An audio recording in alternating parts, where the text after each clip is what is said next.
And beginning the broadcast, according to the latest USDA crop progress report, Nebraska growers have planted 71% of this year's corn crop, with 12% of the crop emerged. Soybeans are moving along with 47% of the crop planted at 3% emergence. And overall, 67% of the nation's corn and 42% of the nation's soybeans are planted. I was joined by Iowa State Extension economist Chad Hart earlier this week for a closer look at those numbers. I think when you look at the numbers nationwide, yep, we know we're definitely ahead.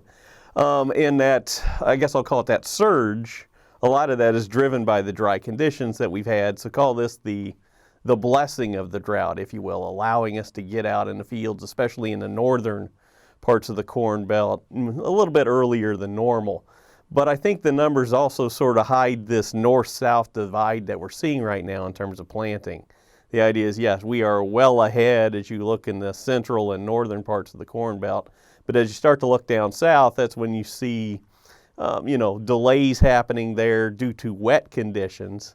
And it's sort of a tale of, okay, farmers wanting what the other farmers are getting.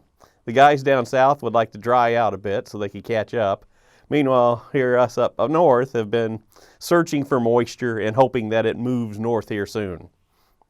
Yeah, Chad, weather, such a huge story right now. Would one general rain across the Corn Belt be enough to change the market significantly?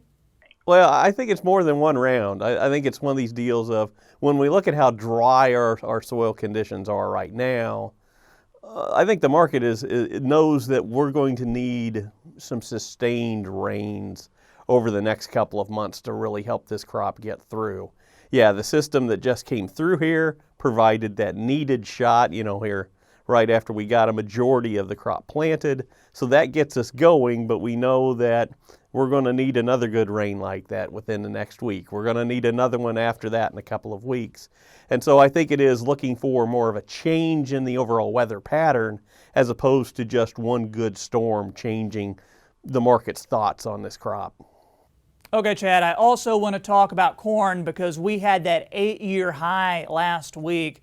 I heard an analyst the other day say to go ahead and keep selling that old corn if you've got it, but he was saying that folks are maybe a little gun shy when it comes to pricing the new crop. Well, definitely the volatility does play in, and I got to admit, I agree with that analyst that, if I'm still sitting on some old crop, now is a great time to move that crop along. At the same time, too, with the new crop, what I'm looking to do is not necessarily fully price it, but can I put in some floors underneath this market right now? Because you are seeing a sizable gap as we look at old crop versus new crop pricing. You've got, old crop pricing well into the $7 range, while when I'm looking at new crop bids, we're talking more in that $5.50 range. Futures have topped up above $6, but we're seeing some wider basis as we look out there towards harvest time. And so I think it is sort of a split here of going, yeah, I want to be fairly aggressive on the old crop side.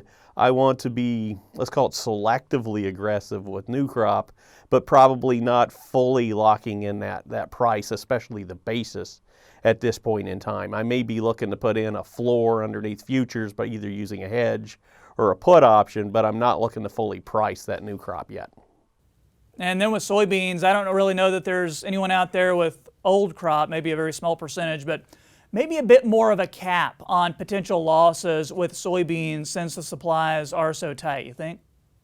Well, there is more of a cap, but you've still got that same sort of gap, when we're looking at, nearby futures over 16, but as we look out to harvest time, floating in that $13 to $14 range, and the same thing's happening there. But you're right in that, as we're looking at, let's call it pricing moving forward, we know that soybean market right now is just incredibly tight, especially if the usage side of the market continues to churn through beans like it has over the past, especially 10 months. All right, and WASDE report this week. We are speaking with you right before that report comes out. What's the big story for this month's release?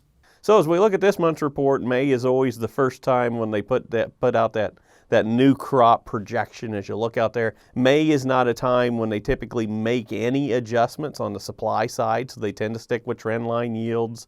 They tend to stick with acreage as was put out in the March, prospective plantings report. So the supply side doesn't tend to move with the May report, but it's really looking at that demand side. Do we see them make adjustments? We went from fairly low levels of export demand as we were, coming out of the trade fights of the past few years to record high sales this year going into this next crop. Chad, great information as always. Let's end things today with any marketing or risk management advice that you'd like to mention that we haven't talked about. Well, I think, as we talked about a little earlier, I think the idea is, especially with new crop, one of the things I am sort of watchful on here is that if you want to think of it this way, we have taken these futures markets up to levels, as you say, we haven't seen in 7-8 years. So it does afford us some opportunities to put in some price floors. I'm not necessarily being that aggressive on to fully mark up the new crop yet, though, because we are seeing some wider basis out there as we look towards harvest time. And so, like I say, exploring those hedges or those puts to create that floor makes a lot of sense here, especially because of how volatile the market is. We just finished up classes here at Iowa State over the past week or so, and one of the things the students and I talked about in the last days of class was looking back at years where we've seen volatility like this. And one of the students brought up the year 2008, where it is oddly similar, at least on the front end of what we've seen, where we sort of started out the year in that $4 range. We've gone up here to $7-8, but if you think back to 2008, that was the year by the time we got to harvest time again, we were back down in the fours. So it shows that these markets can go up very quickly and can go down just as fast. So we want to have those price floors in place to protect ourselves against that possibility.